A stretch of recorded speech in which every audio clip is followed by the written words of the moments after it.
तो अभी हम भारत के राष्ट्रीय park national parks of India को नेक्स्ट टॉपिक के रूप में ले रहे हैं। एक्चुअली में देखो, ये बहुत सारे नेशनल पार्क्स हैं और बहुत सारे वाइल्ड लाइफ सेंचुरीज हैं एंड टाइगर रिजर्व हैं।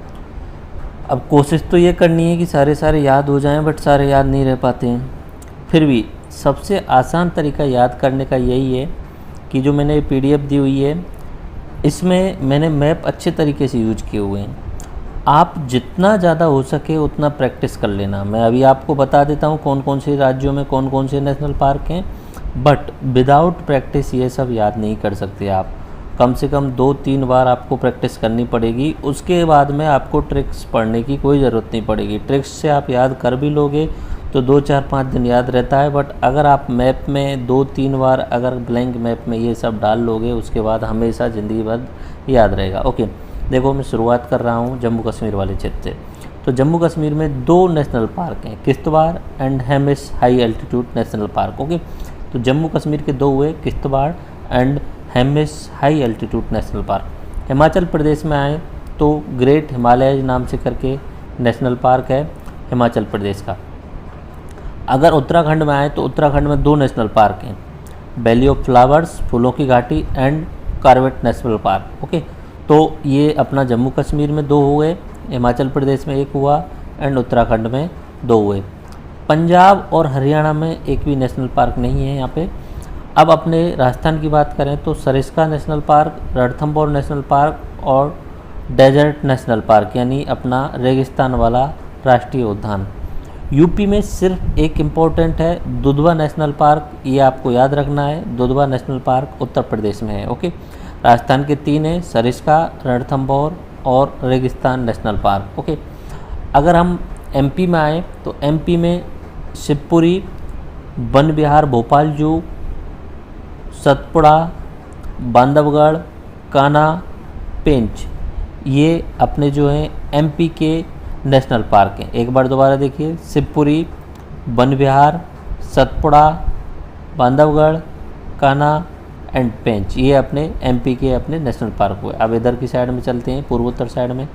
कंचनजंगा सिक्किम का इम्पोर्टेंट है एंड कंचनजंगा सबसे ऊंची चोटी भी है, तो कंचनजंगा नेशनल पार्क भी है सिक्किम में। अरुणाचल प्रदेश में आए तो नामदफा अरुणाचल प्रदेश का है। अगर बात करें असम की तो काजीरंगा असम का नेशनल पार्क है। केवल लामजाओ नेशनल पार्क मैंने बताया था मणिपुर में लोकटक झील पर, एंड मणिपुर का ही दूसरा है सिरोही नेशनल पार्क। ठीक है, सिरोही एंड केवल लामजाओ ये मणिपुर के हुए। उसके अलावा नामदफा अपना अरुणाचल प्रदेश का हुआ, काजीरंगा असम का हुआ, कंचनजंगा सिक्किम का हुआ। इस साइड से कंप्लीट हो चुके हैं। राइट नाउ हम गुजरात की साइड में आते हैं। गुजरात में आपको 3 याद रखने, लिटिल रन ऑफ कच्छ, गिर नेशनल पार्क एंड बेलवादार ये नेशनल पार्क। तो 3 हैं ये इम्पोर्टेंट। एक और है 4th नंबर पे बंसदा, ये 4 गुजरात के नेशनल पार्क हुए। रन, गिर, बेलवादार एंड बंसदा, ये 4 जो हुए नेशनल पार्क गुजरात के हो गए। अगर महाराष्ट्र की तरफ चलें तो महाराष्ट्र में Sanjay Gandhi national park, Tadoba national park और नागजरी नेशनल पार्क, ये महाराष्ट्र के हुए। ओके, अगर हम छत्तीसगढ़ की बात करें तो छत्तीसगढ़ में 2 निकल के आ रहे हैं, इंद्रावती नेशनल पार्क एंड कंकर नेशनल पार्क। ओके, उसके बाद में हम अगर तेलंगाना में चलते हैं तो इच्छवाका नेशनल पार्क तेलंगाना का है। ओके, एंड इधर गोवा में मोलन नेशनल पार्क, दंडेली, नागरहोल, बांदीपुर और बन्नेर घाट सफारी, ये 4 जो हैं वो अपने कर्नाटक में हुए। दंडेली, नागरहोल, बांदीपुर और बन्नर घाट सफारी। तो नागरहोल और बांदीपुर इम्पोर्टेंट है यहाँ पे। उसके अलावा साइलेंट वैली ये अपने केरल का है और इंदिरा गांधी नेशनल पार्क ये केरल और तमिलनाडु के बॉर्डर पे है। और इधर की साइड में ग्यूंडी नाम से यहाँ पे नेशनल पार्क जो है वो तमिलनाडु में। तो ठीक है, अब ये मैंने आपको पूरे नेशनल पार्क बता दिए हैं, बट कुछ इम्पोर्टेंट जो हैं वो आपको याद रखने ही है, कैसे भी करके वो याद रखने हैं। जैसे कि साइलेंट वैली केरल की, ये आपको याद रखनी है। नागरहोल और बांदीपुर ये दोनों कर्नाटक के, आपको याद रखने ही हैं। ओके, उसके अलावा ऊपर चलते हैं, तो यहाँ पे गिर का आपको पता ही है। बांधवगढ़ और कान्हा नेशनल पार्क ये आपको याद रखने हैं, दोनों ही अपने एमपी में है। ओके, दुधवा आपको याद रखना है, अपने यूपी का है। इधर की साइड में कंचनजंगा, नामदाफा, काजीरंगा, सिरोही एंड केबुल लामजाओ। उत्तराखंड के Corbett and valley of flowers याद रखना है। हिमाचल प्रदेश का ग्रेट हिमालयज एंड अपने जम्मू कश्मीर के किश्तवाड़ एंड हेमिस अल्टीट्यूड वाला आपको नेशनल पार्क याद रखने हैं। ओके, तो इस तरीके से मैंने आपको ये मैप में सारे नेशनल पार्क दिखा दिए हैं। ब्लैंक मैप आपके लिए दिया है पीडीएफ में, तो आप वहाँ पे प्रैक्टिस करना। अब हम नेक्स्ट टॉपिक के रूप में लेते हैं भारत के वन्य जीव अभ्यारण्य। देखो, ये एग्ज़ाम में कोई भी एग्ज़ाम हो वहाँ पे डायरेक्टली ऐसे ही पूछा जाता है कि ये वन्य जीव अभ्यारण्य कहाँ पे है। अब देखो, वन्य जीव अभ्यारण्य की संख्या जो है वो काफ़ी अधिक है। सारे वन्य जीव अभ्यारण्य पढ़ने से कोई मतलब भी नहीं है, बहुत सारे वन्य जीव अभ्यारण्य हैं। बट इम्पोर्टेंट जो है वो मैं आपको यहाँ पे कुछ एक बोल देता हूँ और मैप में लोकेट करा देता हूँ। बाकी आपको प्रैक्टिस करनी है एक या दो बार प्रैक्टिस कर लेंगे तो आप सब कुछ याद कर लेंगे। ओके, आप अगर इनकी ट्रिक निकालने जाओगे तो ज़िंदगी में कभी भी नहीं रट पाओगे इन ट्रिक्स के माध्यम से, क्योंकि संख्या काफ़ी ज़्यादा है। ओके, देखो एक एक करके देखते हैं। देसू, चुमनाई एंड दाची गाँव। इसमें दाची गाँव इम्पोर्टेंट है। उसके बाद में यहाँ पे सैचितुंडई, के बाद में यहाँ पे कुक्ति, शिखर देवी, गोविंद, केदारनाथ, कलेश्वर, नंदा देवी, अबोहर, ये इधर की साइड में उत्तर में, जैसे कि अपना कलेसर जो है अपना हरियाणा का हुआ, अबोहर अपना पंजाब का हुआ, ताल छापर राजस्थान का हुआ, कुंभलगढ़, दर्रा एंड गांधी सागर एमपी में हुआ, माउंट आबू अपने राजस्थान में हुआ, वाइल्ड सेंचुरी जो हुई अपने गुजरात में हुई। वाइल्ड लाइफ सेंचुरी काफ़ी फेमस है, ठीक है, ये काफ़ी इंपॉर्टेंट है वाइल्ड लाइफ सेंचुरी। यहाँ पे स्पेशल जंगली गधे पाए जाते हैं। ओके, नल सरोवर, मेराइन, गिर, ये अपने गुजरात के हुए। एंड ये आप याद करने की पूर्णा एंड तंसा, संजय गांधी। उसके अलावा आप इधर साइड में चलें तो पोचरम एंड कुछ एक इम्पॉर्टेंट और आपको बता देता हूँ, पंचमढ़ी के अलावा कैमूर अपना बिहार में आता है, राजगीर, गौतम बुद्ध ये बिहार में आते हैं। एंड उसके अलावा आप अपना इधर की साइड में चलते हैं, साउथ वाले थोड़े इम्पोर्टेंट होते हैं। सोनाई रूपा अरुणाचल प्रदेश में है। उसके बाद गोरुमारा ये अपना असम वाला है। एंड राइट नाउ नीचे की साइड में चलें, चिल्का झील ये अपना उड़ीसा का आता है। उसके अलावा कोल्लेरू लेक ये आता है अपना आंध्र प्रदेश का। पुलिकट लेक जो मैंने आपको बताया था, 2 राज्यों के बीच में, तमिलनाडु और आंध्र प्रदेश। एंड इधर की साइड में मरीन है, पेरियार, अन्नामलाई, नैयर एंड बयनाड, ये सारे हैं जो अपने वाइल्ड लाइफ सेंचुरीज हैं। एंड उसके अलावा कुछ एक आध और इम्पोर्टेंट अगर मैं आपको देखूं तो यहाँ पे नागार्जुन सागर एंड श्री सलीम नाम से है ये। नागार्जुन सागर जो है हैदराबाद के पास में ही है। एंड दांदेली जो है वो कर्नाटक में है। तो ये आप खुद से प्रैक्टिस करना, ये वाइल्ड लाइफ सेंचुरीज हैं, मैंने इम्पोर्टेंट जो हैं वो आपके लिए बता दिए हैं। इन सब को तो आप रट नहीं सकते, बट जितना हो सके उतना याद करने की कोशिश करना। एग्ज़ाम में सीधा पूछा जाता है कि ये वाइल्ड लाइफ सेंचुरी किस राज्य में है। ऐसे सेम टू सेम सवाल जो पूछा जाता है नेशनल पार्क के लिए पूछा जाता है। तो इस पीडीएफ के साथ में यहाँ तो मैप है ही और ब्लैंक मैप दिया गया, तो ब्लैंक मैप में आप प्रैक्टिस कर लेना। आप कोशिश करेंगे तो आप याद कर सकते हैं। Tiger reserve in India, tiger reserve देख लेते हैं कौन कौन से हैं। देखो, राजस्थान में 2 इम्पोर्टेंट हैं, रणथंभौर और Sariska. Corbett Jim national park जो है वहीं पे कॉर्बेट में ही टाइगर रिजर्व है, तो उत्तराखंड में। दुधवा नेशनल पार्क है तो दुधवा में ही टाइगर रिजर्व भी है। वाल्मीकि टाइगर रिजर्व अपना यूपी में ही है। कि इधर साइड में चलते हैं पूर्वोत्तर साइड में, तो नामदाफा जो अपना टाइगर रिजर्व है वो अरुणाचल प्रदेश में है। मानस टाइगर रिजर्व है जो असम में है। ओके, उसके अलावा दंपा टाइगर रिजर्व जो है वो अपना मिजोरम में है। एंड सुंदरवन टाइगर रिजर्व अपने पश्चिम बंगाल में है। सिमलीपाल ये इम्पोर्टेंट है, उड़ीसा में, सिमलीपाल जो है उड़ीसा में है। एंड पालमाली ये अपना झारखंड में है। और एमपी में काफ़ी हैं, पेंच, कान्हा, बांधवगढ़ एंड पन्ना, बांधवगढ़, कान्हा एंड पेंच, ये एमपी वाले आप याद रख सकते हैं। ओके, उसके अलावा इधर की साइड में ताड़ोवा एंड मेलघाट ये महाराष्ट्र में है, इंद्रावती छत्तीसगढ़ में है, नागार्जुन सागर टाइगर रिजर्व ये अपना अभी इस टाइम पे जो है वो तेलंगाना का हिस्सा है, बाकी पुराने समय पे आंध्र प्रदेश में आता था।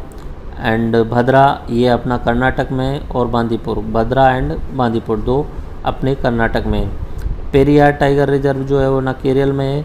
उसके अलावा कलाकड़म मुंदैथुरई इस नाम से जो है अपना तमिलनाडु में ये टाइगर रिजर्व हैं। तो आप मैप में प्रैक्टिस करना, बट कुछ एक और दोबारा रिवाइज कराता हूँ। रणथंभौर और सरिस्का राजस्थान के, कॉर्बेट अपना उत्तराखंड का, दुधवा और वाल्मीकि यूपी का, नामदफा अरुणाचल प्रदेश का, मानस असम का, उसके अलावा सिमलीपाल उड़ीसा का, सुंदरवन पश्चिम बंगाल का, एंड एमपी वाले इम्पोर्टेंट हैं पन्ना, बांधवगढ़, कान्हा, पेंच। ठीक है, पेंच का कुछ हिस्सा यहाँ पे अपने महाराष्ट्र में भी है।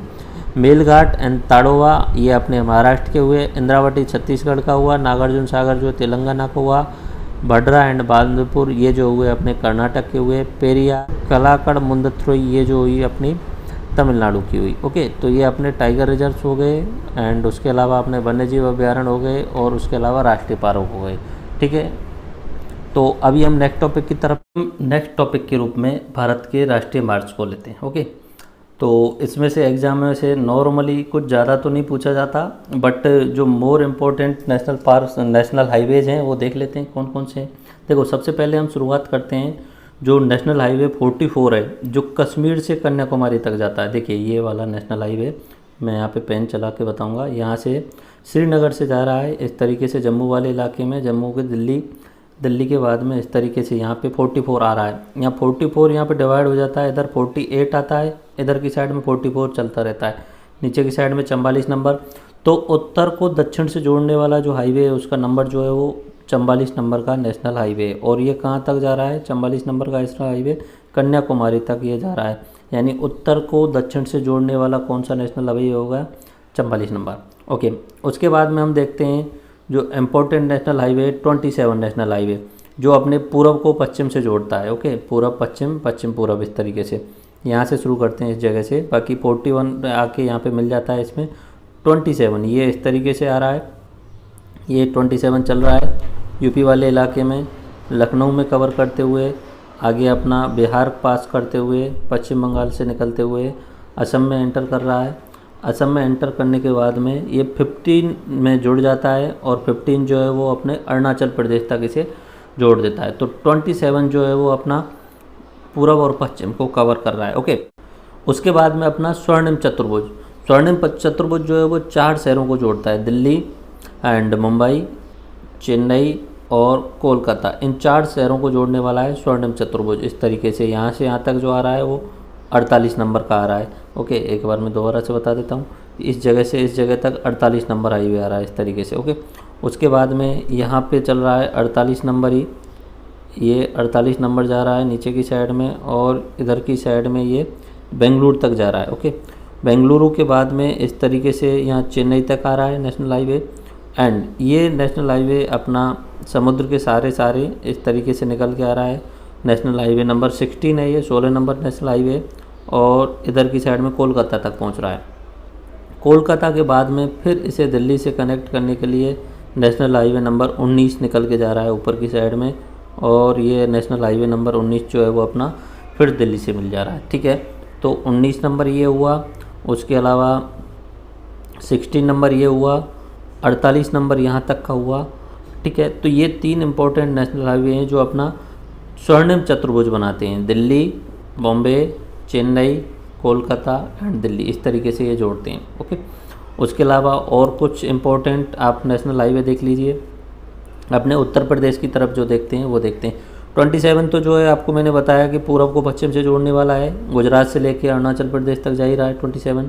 ओके, अपने दिल्ली के पास वाले जो भी ये हाईवे नंबर 48 जो है वो दिल्ली से बॉम्बे, और बॉम्बे के बाद में बेंगलुरु होते हुए जा रहा है। पहले आता है दिल्ली जयपुर, जयपुर से फिर उसके बाद में अपना ये उदयपुर वाले क्षेत्र में, उदयपुर के बाद में अहमदाबाद, अहमदाबाद के बाद में सूरत और बॉम्बे तक पहुंच जाता है। नीचे की साइड में भी ये जाता है, और कहाँ तक पहुंच रहा है? बेंगलुरु तक जा रहा है। ओके, ये अपना 48 नंबर है। ओके, दूसरा जो मैंने बताया 44 नंबर जो ऊपर से ही आ रहा है वो दिल्ली होकर के ही आता है, और ये अपना श्रीनगर को लेके अपना कन्याकुमारी तक जोड़ता है। ओके, बाकी आप जितना भी चाहें इस मैप में अच्छे तरीके से नेशनल हाईवे जो हैं वो सिटीज़ के बीच में दिखाए हुए हैं, ठीक है। तो आप अपने हिसाब से कनेक्ट करने की कोशिश करना। जैसे आगरा से जयपुर के लिए नेशनल हाईवे नंबर 21 है। ओके, धौलपुर से अपना ये अपना जयपुर का जो गांव शहर है कोठम, वहाँ तक जो है वो 23 है।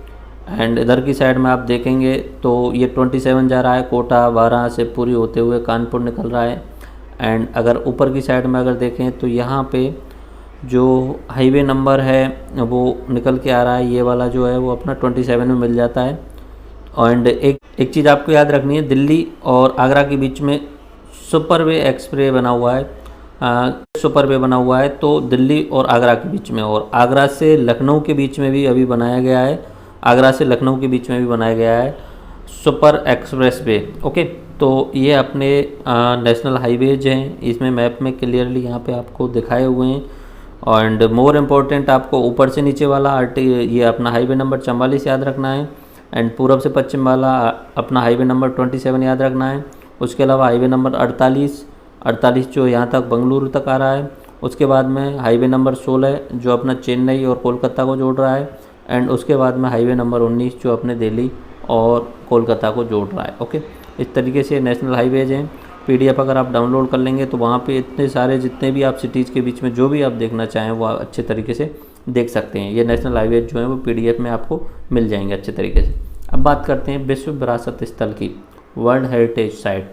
भारत की विश्व में फेमस हेरिटेज साइट कौन कौन सी हैं? ऊपर से चलेंगे हम हिमाचल प्रदेश में ग्रेट हिमालयन नेशनल पार्क जो है उसको वर्ल्ड हेरिटेज साइट में शामिल किया गया है। ओके, तो हिमाचल प्रदेश में एक है great Himalayan national park. Okay, उसके बाद में हम नीचे की साइड में चलते हैं उत्तराखंड में Nanda Devi and valley of flowers national park को अपना वर्ल्ड हेरिटेज साइट का दर्जा मिला हुआ है, विश्व विरासत स्थल का दर्जा मिला हुआ है। दिल्ली की अगर बात करें तो दिल्ली में 3 हैं, कॉम्प्लेक्स, हुमायूं का मकबरा और रेड फोर्ट, यानी कुतुब मीनार, हुमायूं का मकबरा और लाल किला, ये दिल्ली के हैं 3 जो हैं वो अपने वर्ल्ड हेरिटेज साइट में शामिल हैं। उसके अलावा अपना चंडीगढ़ का कैपिटल एरिया है उसे भी वर्ल्ड हेरिटेज साइट में शामिल किया गया है, चंडीगढ़ सिटी को। ओके, एंड अगर अपने राजस्थान की बात करें तो केवलादेव नेशनल पार्क जो भरतपुर में है वो वर्ल्ड हेरिटेज साइट में है। जंतर मंतर जो है वो वर्ल्ड हेरिटेज साइट में है। और उसके अलावा 5 हिल फोर्ट्स हैं जिनको वर्ल्ड हेरिटेज साइट में शामिल किया गया है, यानी पहाड़ी क्षेत्र पर बसे हुए फोर्ट या किले हैं जिन्हें वर्ल्ड हेरिटेज साइट में शामिल किया गया है। इधर की साइड में जैसलमेर, ठीक है, जैसलमेर का किला। उसके बाद में यहाँ पे अपने रणथंभौर का किला सवाई माधोपुर के पास में। उसके बाद में गागरोन दुर्ग झालावाड़ में।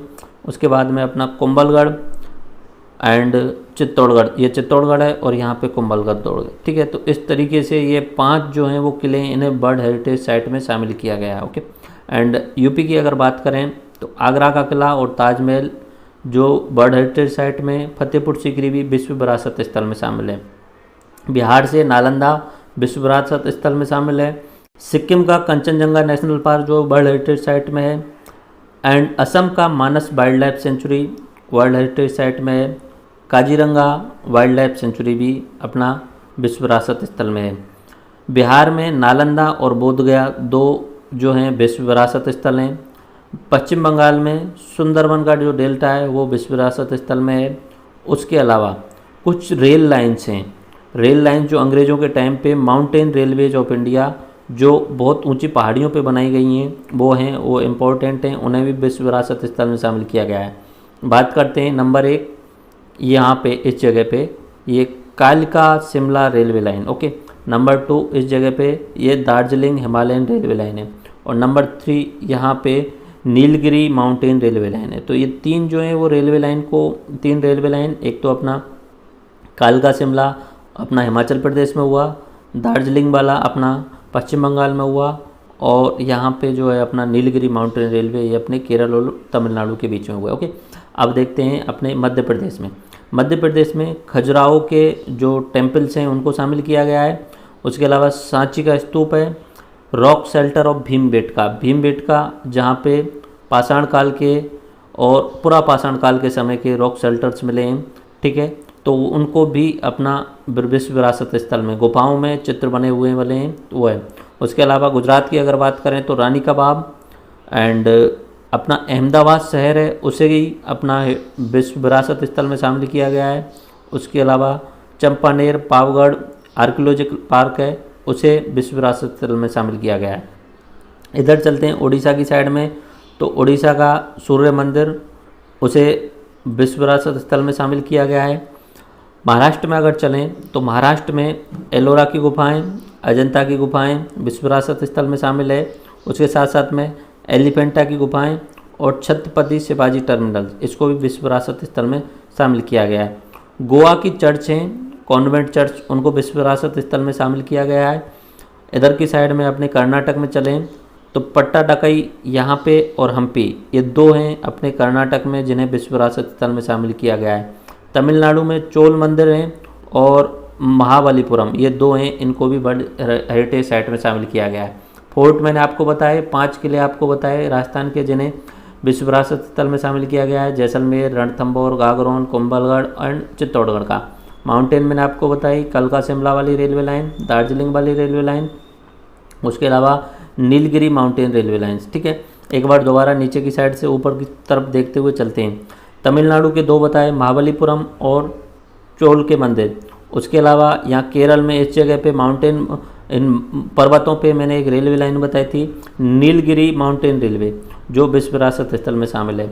ऊपर चलते हैं कर्नाटक में हम्पी एंड पट्टाडकई, ये अपने विश्व विरासत स्थल में शामिल है।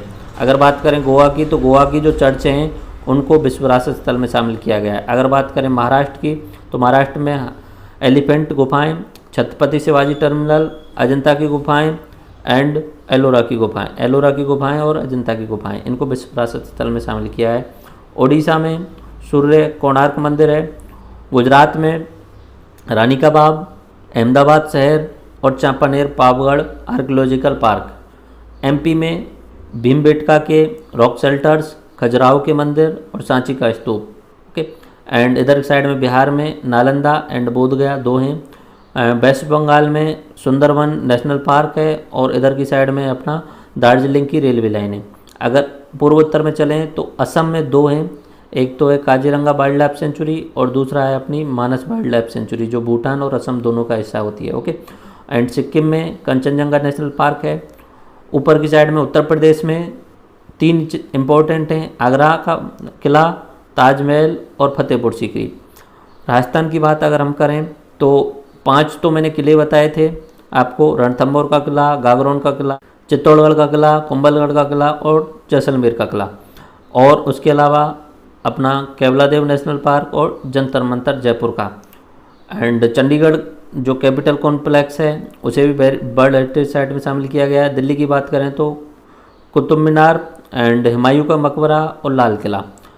उत्तराखंड में नंदा देवी नेशनल पार्क और फूलों की घाटी को भी इसमें शामिल किया गया है। और हिमाचल प्रदेश में ग्रेट हिमालयन नेशनल पार्क जो है वो अपने वर्ल्ड हेरिटेज साइट में शामिल किए गए। तो ये आपको मैप दिया हुआ है पीडीएफ में, आप दोबारा से 2-3 बार इसे रिवाइज कर लेना।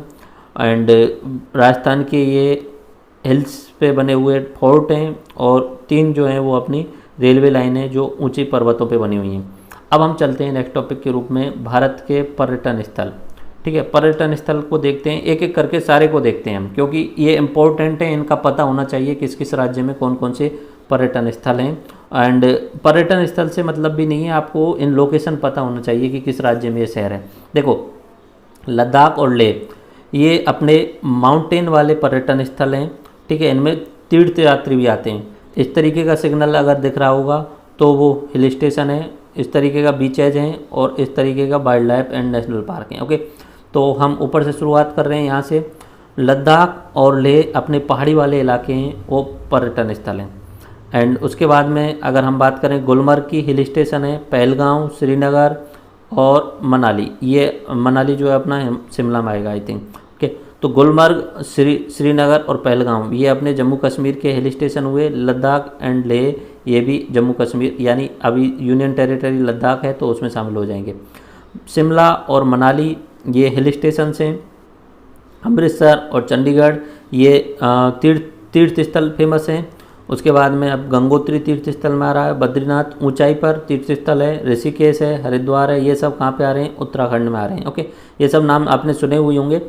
कॉर्बेट नेशनल पार्क, ये भारत का सबसे पहला नेशनल पार्क है, कॉर्बेट नेशनल पार्क, तो ये अपना उत्तराखंड में ही है। ओके, एंड अगर हम दिल्ली की बात करें तो दिल्ली तो है ही पूरा एनसीआर वाला रीजन, उसमें बहुत सारे स्थल जो हैं वो पुराने समय के फेमस हैं, red fort and Qutub Minar, Humayun का मकबरा, जो भी है। अगर इधर की साइड में हम चलें तो सरिस्का अभ्यारण्य है राजस्थान में। उसके अलावा शहर हैं, जयपुर शहर, चित्तौड़गढ़, उदयपुर, अजमेर, जोधपुर, जैसलमेर, इन पे आप घूमने जा सकते हैं, ये पर्यटन स्थल हैं। ओके, जब भी कोई विदेशी आते हैं तो राजस्थान में इन जगहों को घूमने ज़रूर आते हैं। माउंट आबू राजस्थान में हिल स्टेशन है। यूपी में घूमने के लिए आगरा एंड वाराणसी, वाराणसी पुराने समय पे संस्कृति का केंद्र रहा है।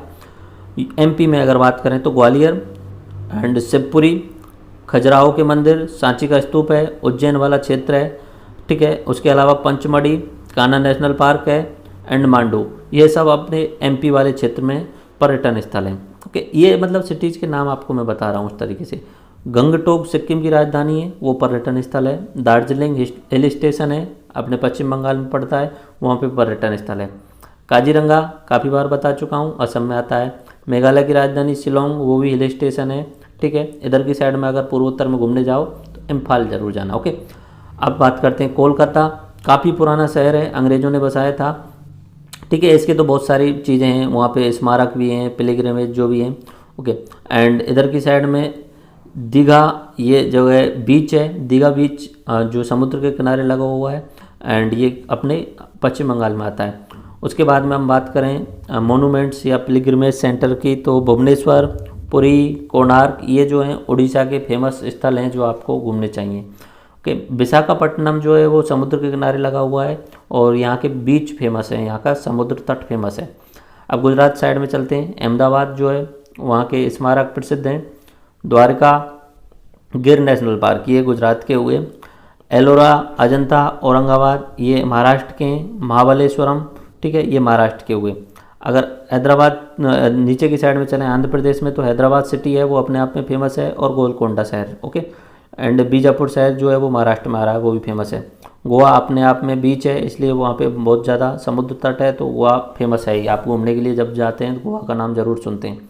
ओके, हम्पी, उसके अलावा पुट्टापार्थी, एंड इधर की साइड में हम चलते हैं बीचेज में देखें तो तिरुपति, तिरुपति जो है वो पिलग्रिमेज सेंटर है, तीर्थ सेंटर है। उसके अलावा चेन्नई, चेन्नई के नीचे मामल्लपुरम, पांडुचेरी, तंजावुरम, मदुरई, ये अपने तमिलनाडु वाले क्षेत्र में जो हैं वो या तो मोन्यूमेंट्स हैं, स्मारक हैं, या पिलग्रिमेज सेंटर हैं। ओके, इधर साइड में तिरुचि हिल स्टेशन है। ओके, उसके अलावा थेक्कडी, कोवलम, कोडाईकनाल एंड बंदी स्पोर, ये जो हैं इधर की साइड में साउथ में है। मैसूर, बेंगलुरु, बेल्लूर, ये तीर्थ स्थल हैं। तो काफ़ी तीर्थ स्थल हैं, मैंने आपको बस नाम और लोकेशन बताई हैं। अब इनमें से क्या क्या चीज़ें हैं वो आप खुद देख लेना। इस तरीके का स्टार दिख रहा है तो वहाँ पे या तो स्मारक हैं कुछ, ठीक है, और या वहाँ पे तीर्थ स्थल है, ठीक है। जैसे कि अपना तिरुपति सेंटर मैंने दिखाया, मामल्लपुरम, यहाँ पे क्या तो तीर्थ स्थल है या कुछ स्मारक हैं पुराने टाइम के। ओके, दूसरा मैप देख लीजिए एक बार, दूसरा मैप भी उसी टाइप में ही है, कोई खास स्पेशल उससे ज़्यादा अंतर नहीं है। जैसे लेह लद्दाख, यहाँ का टूरिज्म प्रसिद्ध है, ठीक है। जम्मू वाला क्षेत्र है, वहाँ पे वैष्णो देवी के दर्शन करने के लिए लोग जाते हैं। उसके बाद में हिमाचल प्रदेश है, हिमाचल प्रदेश में भी वही ऊंचे ऊंचे पर्वत पहाड़ियाँ हैं, वहाँ पे वो फेमस हैं। एंड इधर की साइड में उत्तराखंड में जाते हैं तो Badrinath, Mussoorie, Rishikesh, Haridwar and Corbett national park, ये हैं सारे के सारे। दिल्ली आएँ, दिल्ली घूम सकते हैं। इधर की साइड में चंडीगढ़ अपने आप में फेमस है। अमृतसर पंजाब में फेमस है। राजस्थान में जैसलमेर, बीकानेर, उसके अलावा पुष्कर, अजमेर, जोधपुर, उदयपुर, कोटा, बूंदी, इस तरीके से राजस्थान में फेमस है। गुजरात में गिर नेशनल पार्क बहुत इंपॉर्टेंट है। ओके, एंड इधर की साइड में अगर महाराष्ट्र में चलते हैं तो अजंता गुफाएं, एलोरा की गुफाएं, औरंगाबाद, एंड इधर की साइड में एलिफेंटा केव्स जो हैं, और बॉम्बे जो आते हैं तो बॉम्बे तो अपने आप में फेमस है ये घूमने के लिए। और गोवा, नाम आपने सुना ही है, गोवा सबसे ज़्यादा फेमस है अपने इंडिया में। बीचेज वहाँ के प्रसिद्ध हैं। नीचे की साइड में चेन्नई के मंदिर जो हैं वो साउथ के जो मंदिर हैं वो काफ़ी फेमस हैं। और इधर की साइड में इम्पोर्टेंट सिटी है हैदराबाद है।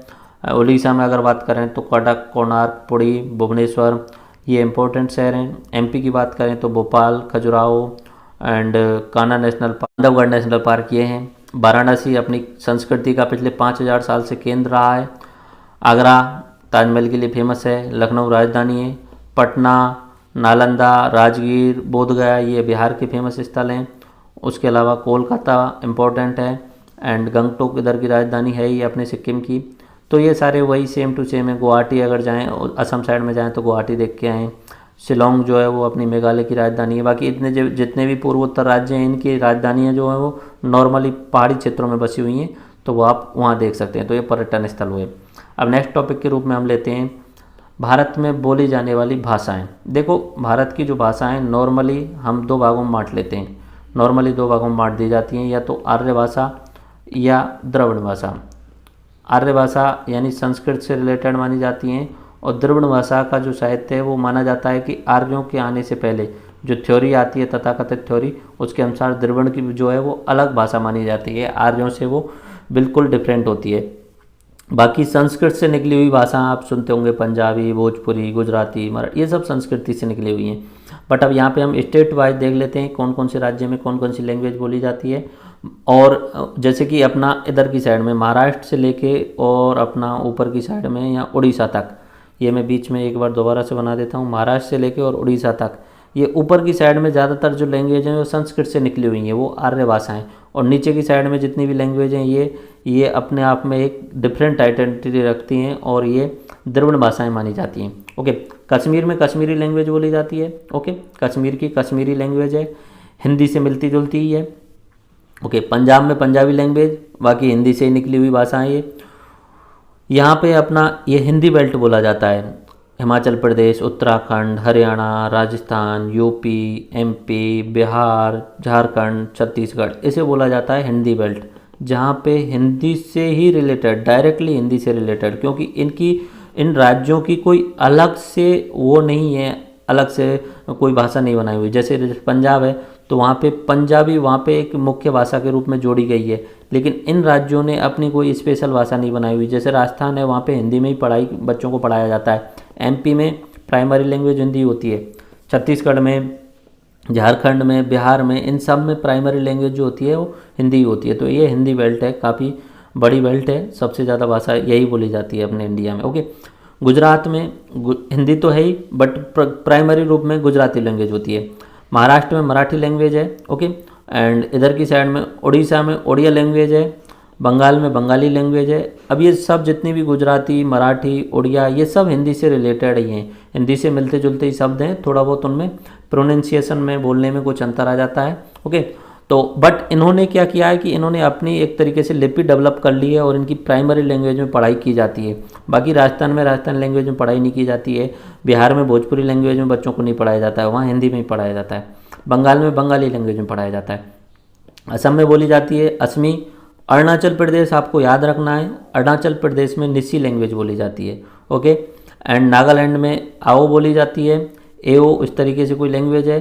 मणिपुर में मणिपुरी, मिजोरम में मिजो लैंग्वेज, एंड इधर की साइड में मेघालय में खासी लैंग्वेज बोली जाती है। ओके, एंड अगर हम नीचे की साइड में चलते हैं, अब हम यहाँ से अपना साउथ इंडिया मानते हैं। नॉर्मली पहले 4 राज्य आते थे, अभी आंध्र प्रदेश के 2 भाग हो गए हैं, तो वहाँ पे 5 राज्य हो गए हैं। ओके, तो यहाँ पे कौन कौन सी लैंग्वेज बोली जाती है। ओके, कोंकणी जो लैंग्वेज बोली जाती है वो गोवा वाले क्षेत्र में बोली जाती है।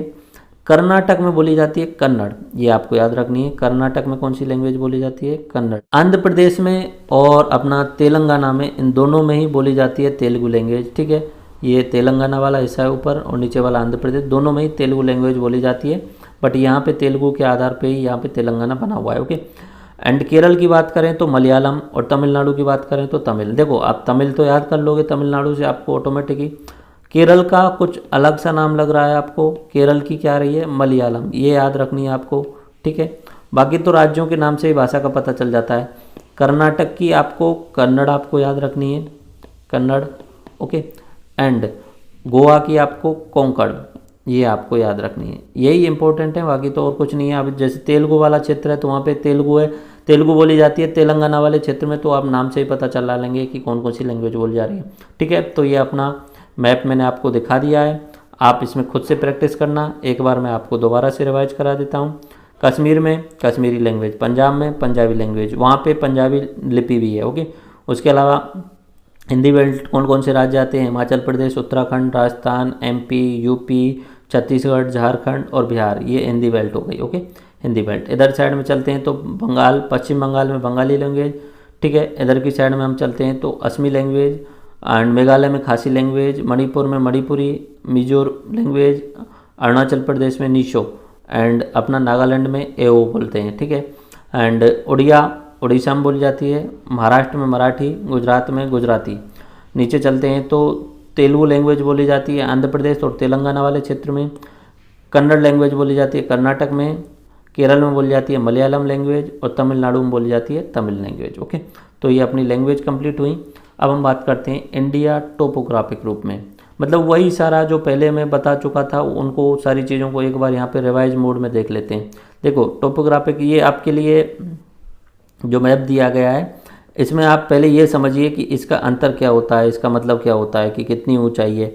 देखो यहाँ पे 0 डिग्री लाइन, ये वाली 0 डिग्री लाइन बनी हुई है, 0 डिग्री, ठीक है।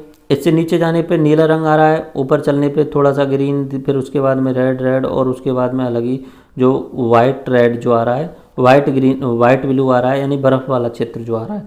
तो ये जितना ऊंचा होगा वहाँ पे बर्फ़ जमी हुई होगी। ओके, इसमें सारे आप प्रैक्टिस करना है, इसमें मैं कुछ नहीं बताने वाला हूँ, सारी चीज़ें मैं आपको बता चुका हूँ। ऊपर वाले क्षेत्र में आपको बता चुका हूँ, हिमालय के भाग में बता चुका हूँ, जितनी भी माउंट एवरेस्ट वगैरह चोटियाँ हैं वो सारी चीज़ें मैं बता चुका हूँ। डेजर्ट कहाँ पे ये बता चुका हूँ, नदियाँ कौन कौन सी जा रही हैं ये सारी की मैं आपको बता चुका हूँ। विंध्याचल रेंज श्रेणी, सतपुड़ा रेंज, अजंता रेंज, इधर की साइड में मैंने आपको बताया छोटा नागपुर प्लेटू, ठीक है, दंडकारण्य, बालाघाट रेंज, दक्कन का प्लेटू, ये सारी चीज़ें मैं आपको बता चुका हूँ। नीचे की साइड में सबसे नीची जो हिल्स है मैंने आपको बताई है, कार्डमम हिल्स या इलायची हिल्स, ठीक है। साउथ में यहाँ पे अन्नामलाई हिल्स मैंने आपको बताया, नीलगिरी हिल्स मैंने बताया था, दोदा बेटा आपको मैंने बता चुका हूँ। नदियाँ हैं गोदावरी, कृष्णा, तुंगभद्रा, कावेरी, ये सारी नदी मैं आपको बता चुका हूँ। ऊपर की साइड से नदी आ रही है सांगपो नदी, इंडिया में ब्रह्मपुत्र, और इधर की साइड में बांग्लादेश में एंटर करते हुए यहाँ पे अपना क्या बनाते हैं, सुंदरवन का डेल्टा बनाते हैं। तो ये इंडिया का टोपोग्राफिक वाला मैप है। अच्छे तरीके से आप इसे प्रैक्टिस करना, जितना हो सके उतना प्रैक्टिस करने की कोशिश करना। ओके, अब हम चलते हैं भारत में जनजातियाँ, ट्राइब्स कौन कौन सी पाई जाती हैं भारत के अंदर। देखो नॉर्मली अपना जो जैसे यूपी वाला, बिहार वाला क्षेत्र, जहाँ पे जो मैदानी इलाका है वहाँ पे जो ट्राइब्स कम मिलती हैं, क्योंकि जो थ्योरी दी जाती है उसके अनुसार जो है ट्राइब्स जो है वो जंगलों वाले क्षेत्र में ही मिलती हैं, और यहाँ से या तो वो भाग गए या उन्हें भगा दिया गया, ऐसा बोलते हैं। ओके, अब ऊपर से हम बात करते हैं। देखो इधर की साइड में जम्मू कश्मीर में बात करें तो बकरवाल और गुर्जर जो है वो ट्राइब्स पाई जाती हैं। एंड हिमाचल प्रदेश की बात करें तो गद्दी और गुर्जर जो है, वन गुर्जर जो है वो ट्राइब्स पाई जाती हैं। उत्तराखंड की बात करें तो भोटिया वहाँ पे ट्राइब पाई जाती है। राजस्थान की बात करें तो भील और सहारिया, ये जनजातियाँ पाई जाती हैं। गुजरात की बात करें तो वो वन गुर्जर्स एंड राथवा, ये जनजातियाँ पाई जाती हैं। एंड इधर बात करें मध्य प्रदेश में तो बैगास, बंजारा एंड गोंड्स, ये 3 ट्राइब्स इम्पोर्टेंट हैं। एंड झारखंड में संथाल, मुंडा एंड ओराओरी, ये 3 जो हैं वो अपने झारखंड वाले क्षेत्र में। अगर छत्तीसगढ़ में बात करें तो बैगास, मारिया एंड गोंड्स, ये 3 हैं। इधर की साइड में खासी, नागालैंड में नागा, और अपना मिजोरम वाले क्षेत्र में मिजो। तो ये जो है इधर की साइड में पाई जाने वाली रियांग जो है वो अपना त्रिपुरा वाले क्षेत्र में पाई जा रही है। उड़ीसा की बात करें तो पराजा, पोंडा, कांदा, कोया, साउरा एंड खोंड्स, ये अपनी जनजातियाँ पाई जाती हैं। महाराष्ट्र में बंजारा पाए जाते हैं। एंड इधर की साइड में हम देखते हैं आंध्र प्रदेश वाले और तेलंगाना वाले क्षेत्र में कोया, बंजारा एंड गोंड्स। तो बंजारा जो है वो काफ़ी बड़े क्षेत्र में फैली हुई है। बंजारा जनजाति जो आप देखते होंगे गड़िया लोहार टाइप में जो होते हैं, घूमते रहते हैं, घुमक्कड़ जीवन जो जीते हैं। ओके, एंड माला एंड एरुलर जो है वो अपना केरल में पाई जाती हैं। बाकी जहाँ पे जो मैदानी इलाके हैं वहाँ पे ट्राइब्स बहुत कम पाई जाती हैं। ट्राइब्स जो मिलती हैं वो पहाड़ी इलाकों में या जंगलों वाले क्षेत्र में मिलती हैं, जैसे कि अपना एमपी में काफ़ी ट्राइब्स मिल रही हैं, उसके अलावा झारखंड में, छत्तीसगढ़ में ट्राइब्स मिल रही हैं, उड़ीसा में ट्राइब्स मिल रही हैं। पूर्वोत्तर में तो चारों तरफ ट्राइब्स ही ट्राइब्स हैं। पूर्वोत्तर वाले जितने भी राज्य हैं वो ट्राइब्स के नाम पे ही बने हुए हैं, तो वहाँ आपस में ट्राइब्स में बहुत सारे संघर्ष भी होते रहते हैं। गुजरात में वन गुर्जर्स एंड राथवा बताया, महाराष्ट्र में बंजारा बताया, एंड इधर की साइड में मला एंड रूरल, ये आप याद रखने की कोशिश करें। अगर हम ट्राइब देखें स्टेट वाइज कितनी पॉपुलेशन है, तो जम्मू कश्मीर में सिर्फ 11% रहते हैं, हिमाचल प्रदेश में 4% रहते हैं गद्दी एंड वन गुर्जर्स। पंजाब वाला, हरियाणा वाला, यूपी वाला क्षेत्र, बिहार वाला क्षेत्र, यहाँ पे ट्राइब्स नाम मात्र रहती हैं, ठीक है। पंजाब, हरियाणा, यूपी और बिहार, इनमें ट्राइब्स रहती ही नहीं है क्योंकि ये पूरा मैदानी इलाका है। एंड वेस्ट बंगाल में भी प्रॉपर वहाँ पे नहीं रहती हैं, बट ये जो क्षेत्र आप जो देख रहे हैं उड़ीसा से टच हो रहा है और यहाँ पे जो अपना झारखंड से टच हो रहा है, उनमें जो रहती हैं वो ट्राइब्स रहती हैं। अगर एमपी की बात करें तो एमपी में 20% के आसपास हैं। अगर छत्तीसगढ़ यहाँ पे डिवाइड कर दिया तो छत्तीसगढ़ में थोड़ी सी ज़्यादा है। गुजरात में 15% के आसपास हैं एंड महाराष्ट्र में 9% के आसपास में, कर्नाटक में 7% है, केरल में 1.1% है, तमिलनाडु में 1% है, आंध्र प्रदेश में यहाँ पे थोड़ा सा यहाँ पे गलत डाटा लिखा हुआ, आई थिंक 64% नहीं है। आंध्र प्रदेश में 64% ट्राइब्स नहीं हो सकती। बट अगर पूर्वोत्तर वाले क्षेत्रों की अगर बात करें हम, तो पूर्वोत्तर वाले क्षेत्रों में तो ट्राइब्स ही मिलती हैं। नागालैंड में ज़्यादा ट्राइब्स हैं, मणिपुर में, मिजोरम में तो 95% पहुँच रही हैं, ओके। तो मेघालय में भी 85-86% है, असम में 13% है, अरुणाचल प्रदेश में 64% है। तो ये ट्राइब्स का परसेंटेज पॉपुलेशन है। बाकी आपको इसमें से डाटा याद नहीं रखना है, बस इतना पता होना चाहिए किस क्षेत्र में जनजातियाँ ज़्यादा पाई जाती हैं। इस वाले में आपको नाम याद रखने हैं। एग्जाम में डायरेक्टली नाम पूछा जाता है कि इरूलर जनजाति किस राज्य में पाई जाती है या कोया जनजाति किस राज्य में पाई जाती है, ठीक है। तो ये कहीं पूछ सकते हैं सांथाल जनजाति किस राज्य में पाई जाती है, खासी जनजाति किस राज्य में पाई जाती है। तो इस तरीके के एग्जाम में पूछा जा सकता है। तो आपको ये वाले जो हैं वो डाटा याद रखने हैं। ये वाले डाटा आपको बिल्कुल भी याद नहीं रखना है कितनी परसेंटेज, बस इतना आप समझ लेना कि जहाँ मैदानी इलाका है वहाँ पे जनजातियाँ बिल्कुल नहीं हैं और जहाँ पे पर्वत और जब जंगल हैं वहाँ पे जनजातियाँ निवास करती हैं। अब हम बात करते हैं इंडिया का डांस मैप। इंडिया में कौन कौन से क्षेत्रों में कौन कौन से डांस किए जाते हैं। देखो नॉर्मली उत्तर की साइड में तो एक ही डांस फेमस है, कथक। उत्तर में वैसे लखनऊ इसका सेंटर है। ये उत्तर की साइड में सबसे ज़्यादा इम्पोर्टेंट जो है वो कथक डांस है। एग्जाम में पूछा जाता है, ये कल्चर का टॉपिक है वैसे, ठीक है। तो उत्तर में एक ही सबसे इम्पोर्टेंट है वो कथक है। बाकी अगर लोकल डांस की बात करें तो पंजाब में बहुत सारे भंगड़ा गिद्धा किए जाते हैं, वो अलग है। बट क्लासिकल तरीके के डांस की बात करें तो अपने उत्तर वाले क्षेत्र जितना भी है वहाँ पे कथक डांस ही इम्पोर्टेंट है, ओके। अगर इधर की साइड में चलें पूर्वोत्तर में, तो असम का जो शास्त्रीय डांस है वो इम्पोर्टेंट है, या इसे क्षत्रिय डांस भी बोलते हैं, ठीक है। असम का क्षत्रिय डांस जो है वो इम्पोर्टेंट है, ओके। एंड उसके अलावा मणिपुर का मणिपुरी डांस है, तो ये अपने शामिल हो जाते हैं अपने क्लासिकल में, ओके। क्षत्रिय जो हुआ या साथीय जो हुआ वो अपना असम का हुआ, एंड मणिपुरी जो हुआ मणिपुर का हुआ। उड़ीसा का ओडिसी, एंड ये आपको याद करने में कोई प्रॉब्लम नहीं रहेगी। उड़ीसा का ओडिसी आप याद कर लेंगे, इधर की साइड में मणिपुर का मणिपुर याद कर लेंगे। प्रॉब्लम रहेगी तो असम वाले का आप थोड़ा सा नाम याद करने की कोशिश करना, सथीय या क्षत्रिय इस तरीके से बोलते हैं। जो भी आप याद करना चाहो वो कर लेना, ठीक है।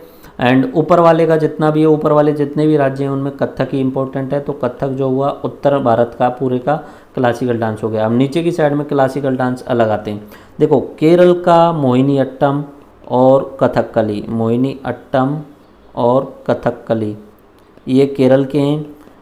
तमिलनाडु का भरतनाट्यम ये आपको याद करना पड़ेगा, ये तो आपको याद करने ही पड़ेंगे, एग्जाम में डायरेक्टली पूछे जाते हैं। आंध्र प्रदेश का कचिपुड़ी, ठीक है, आंध्र प्रदेश का कचिपुड़ी, तो ये आपको याद रखने। आंध्र प्रदेश का कौन सा हुआ, कचिपुड़ी, ओके। तमिलनाडु का कौन सा हुआ, तमिलनाडु का हुआ भरतनाट्यम, तमिलनाडु का हुआ भरतनाट्यम। उसके अलावा अपना केरल वाले क्षेत्र का कौन सा हुआ, केरल का मोहिनी अट्टम और कथकली, ठीक है। और उत्तर भारत का कौन सा हुआ, उत्तर भारत का पूरे उत्तर भारत का कौन सा हो रहा है, कथक। एंड उड़ीसा का ओडिसी डांस, मणिपुर का मणिपुरी, एंड असम का इम्पोर्टेंट है, साथी है या क्षत्रिय, ठीक है। इस तरीके के ये अपने इंडिया के डांस हैं, आपको कैसे भी करके याद करने हैं। एक बार और रिवाइज करा देता हूँ मैं आपके लिए। देखो पूरे उत्तर भारत का जो है वो अपना कथक डांस है, ओके। इधर की साइड में असम का जो है वो साथी डांस है, मणिपुर का मणिपुर वाली आप याद रखने की कोई ज़रूरत नहीं है, उड़ीसा वाला भी याद हो जाएगा। आंध्र प्रदेश का, तमिलनाडु का और केरल का, इनमें थोड़ी प्रॉब्लम आएगी। आंध्र प्रदेश का कचिपुड़ी, तमिलनाडु का भरतनाट्यम और केरल का मोहिनीअट्टम और कथकली, ये आप याद कर लेना। ओके, अब हम चलते हैं इंडिया का जीआई मैप। एग्जाम में ये भी पूछा जाता है जीआई मैप, ज्योग्राफिकल इंडिकेशन, मतलब किसी विशेष क्षेत्र के लिए कुछ विशेष उत्पादन के लिए उन्हें ज्योग्राफिकल इंडिकेशन मिल जाता है, पूरे विश्व में फेमस हो जाते हैं उससे वो। ओके, देख लेते हैं क्या क्या ज्योग्राफिकल इंडिकेशन मिले हुए हैं अलग अलग क्षेत्रों के लिए। जैसे कि जयपुर की जो ब्लू पॉटरी है वो पूरे विश्व में फेमस है, इसलिए उसे जीआई टैग मिला हुआ है। ठीक है, तो ब्लू पॉटरी का नाम आते ही उसे टैग जो मिला हुआ है वो जयपुर वाले क्षेत्र के लिए मिला हुआ है। ओके, महाराष्ट्र में एमपी में अगर बात करें तो चंदेरी के जो फैब्रिक वर्क है वो चंदेरी का उसे जीआई टैग मिला हुआ है। चंदेरी के फैब्रिक वर्क को जीआई टैग मिला हुआ है, वहाँ के जो वस्त्र बनाए जाते हैं। ओके, उसके बाद में गुजरात की बात करें तो कच्छ का एम्ब्रॉयडरी गुजरात में वो उसे जीआई टैग मिला हुआ है। महाराष्ट्र में बात करें तो सोलापुर की चादर हैं उनको जीआई टैग मिला हुआ है, सोलापुर की। ओके, उसके बाद में अगर कर्नाटक में बात करें तो मैसूर सिल्क जो है कर्नाटक की उसे जीआई टैग मिला हुआ है। केरल की बात करें तो अरनमुला कन्नड़ी जो केरल का जो फेमस है उसे जीआई टैग मिला हुआ है। एंड तमिलनाडु में कांचीपुरम की जो सिल्क साड़ी है और अपना सलेम फैब्रिक वर्क है तमिलनाडु का, उन दोनों को ही जीआई टैग मिला हुआ, कांचीपुरम की है एंड सलेम फैब्रिक वर्क, इनको क्या मिला हुआ है जीआई टैग। मतलब ये इस पे स्थान विशेष की कुछ चीज़ें फेमस हो जाती हैं, आपने सुना ही होगा, तो उनको जीआई टैग मिल जाता है। जैसे कि कश्मीर है, कश्मीर में कनी शॉल जो है वो कश्मीर की शॉल फेमस है, तो उसका नाम है स्पेशल कनी शॉल जो है वो जीआई टैग मिला हुआ है उन्हें के। इधर की साइड में अगर हिमाचल प्रदेश में चलते हैं तो कुल्लू वाले क्षेत्र की कुल्लू शॉल जो है वो फेमस हैं, तो कुल्लू शॉल को जो है वो जीआई टैग मिल गया है। बिहार की अगर बात करें तो मधुबनी पेंटिंग वहाँ की फेमस है, तो मधुबनी पेंटिंग ऑफ बिहार को क्या मिला हुआ है जीआई टैग। ठीक है, तो बिहार के नाम से मधुबनी पेंटिंग नाम के सुनते ही आपको एक पूरी ब्रांड बन जाती है। ऐसे ही अगर बात करें पश्चिम बंगाल में तो नक्शी कंथा वेस्ट बंगाल का उसको जीआई टैग मिला हुआ है। उड़ीसा की बात करें तो उड़ीसा की इकत ओडिशा ये इसको जीआई टैग मिला हुआ है। एंड अपना छत्तीसगढ़ में बात करें तो बस्तर के थोकरा इनको जो है वो जीआई टैग मिला हुआ है, बस्तर ढोकरा इनको जीआई टैग मिला हुआ है। ओके, एंड उसके बाद में हम बात करते हैं अपना आंध्र प्रदेश में तो पोचामपल्ली इकत इनको जीआई टैग मिला हुआ है। तो ये आप नाम याद रखने की कोशिश करना। राजस्थान वाले क्षेत्र से शुरुआत करते हैं, ब्लू पॉटरी एमपी में चंदेरी के, एंड उसके अलावा गुजरात में कच्छ के वस्त्र, एंड उसके अलावा सोलार की चादर, मैसूर के सिल्क, उसके अलावा अरनामुला के कन्नड़ी, अरनामुला कन्नड़ी जो केरल वाले क्षेत्र की है। तमिलनाडु के दो हैं, कांचीपुरम एंड सलेम फैब्रिक। उसके अलावा आंध्र प्रदेश का पोचामपल्ली इकट, एंड उसके अलावा अपने बस्तर का फेमस है, उड़ीसा का इकत फेमस है, एंड नक्शी कंथा ये अपना वेस्ट बंगाल का है। उसके अलावा मधुबनी पेंटिंग बिहार की है, कुल्लू शाल अपने हिमाचल प्रदेश की है, और ये कानी शाल जो है वो अपना जम्मू कश्मीर को, इनको जीआई टैग मिला हुआ है। ओके, तो अब हम नेक्स्ट टॉपिक की तरफ चलने वाले हैं, और नेक्स्ट टॉपिक जो है अपना वो हम